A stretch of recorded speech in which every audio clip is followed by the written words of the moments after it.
Hey guys, Danny Johnson here, and today I'm going to show you how to replace the trimmer line. So you want to push in on both of these tabs, and you're going to slide the cover off of the top here. Okay, so once it's removed, now you're going to remove the inner piece.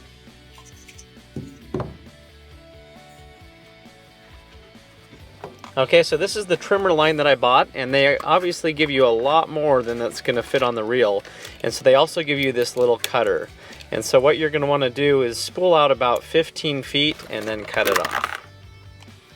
Okay, and so they give you this little cutting tool, or a regular knife will work, but you want to put it down like this, then just pull down on each side. You just be careful not to cut yourself, and you'll be able just to snap it right in half. And that tool isn't the greatest, but it works if you don't have anything. Otherwise, a pair of cutters works so much easier, so use those instead if you have them.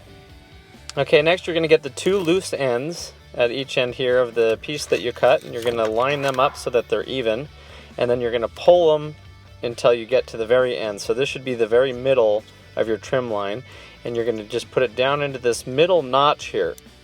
Okay, so with it in that middle notch, then you're just going to twist the whole piece here like this until you just keep spooling each side of the cord, one on the top and one on the bottom. Okay, and so eventually you're going to get to the point where one side you're going to have to go back through the center notch, because they both come out the bottom on this model. And so get it through that center one and then clip it at the bottom here, and so each side should be coming out to the bottom notches. Okay, so the bottom one is just going around and clipping right out of the bottom.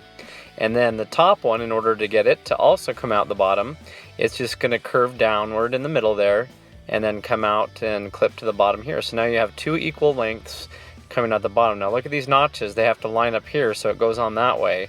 Now is a good time to bring in the cap and just put it on here and make sure that you have the line coming out on each side.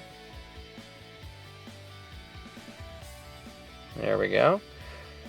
And then just make sure it's in place. And now you're just going to slowly put it back on, and you want to make sure these tabs go on the inside so that they'll close on each side. So both of them, make sure both sides are good, and just click it and you're done. Just make sure it's tight, and it should hold right in place, being that we looped it in the beginning. Thanks for watching, and put any questions you have in the comments. Thanks guys.